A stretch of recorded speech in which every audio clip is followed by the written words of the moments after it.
Hello everybody, this will be a short one. So I just want to talk basic protection from energy and thoughts and emotions that you don't want to have, because I feel like probably the hardest part about being human is having negative emotions and negative thoughts. And it's really, we have a tendency to think about things that we don't want and to think about the problems instead of the solutions. So I'm going to show you a couple of things that I have in my own space that really help me out every day, and then I'm going to go out and show you the 2 books that really kind of help me be more secure in myself, my own inner world, my own inner voices, and if you will, for those who are spiritual, like your own spiritual guides and your own, path. So I have a whole bunch of books, of course, but we're focusing right now on, well, of course I have my essential oils, so I'm not just full of it. I'm not just being like, oh yeah, here, buy some essential oils because they'll change your life. And no, they actually do change your life, and I use these every day. I have 2 sets of cards that I like to turn over every day. The first is the moon cycle. So what I like to do is, because the moon phases are kind of wonky day by day, so I leave the last card because they kind of play together, one day after the next. And so now we have balance, and then I lost my other card. And I also have, these are Law of Attraction cards by the Hicks. And so I tend to turn these over only once I feel like I've understood and gotten the back of the stocks. Quit. So I don't turn those over every day. I turn them over when I feel like I've learned the lesson from the card. And that kind of keeps me motivated to keep in that headspace.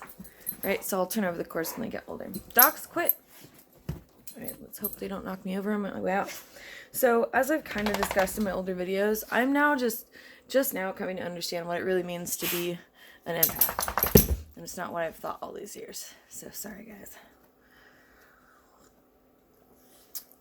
To me, I am just sensitive to the energy of the universe, to the energy of environments, to the energy of animals, dogs. And I think in my way of, call it spirituality, I think we're all connected. I think source of life, we could just call it love. And so I think all life is essentially made of love and light. And all of us have what we call an etheric field. And this etheric field is kind of a bubble. It has been scientifically proven. I'm not just talking out of my butt. We all have an energetic field, kind of like a bubble that goes around our body. They can be big or small, but we all have an etheric field. And as being an empath, what that means is our etheric field can sometimes be a little holy, literally, and have like gaps and stuff in it. So that's no good. So us empaths, those who are claiming to be empathic, need to be smarter about what we're letting in our etheric field.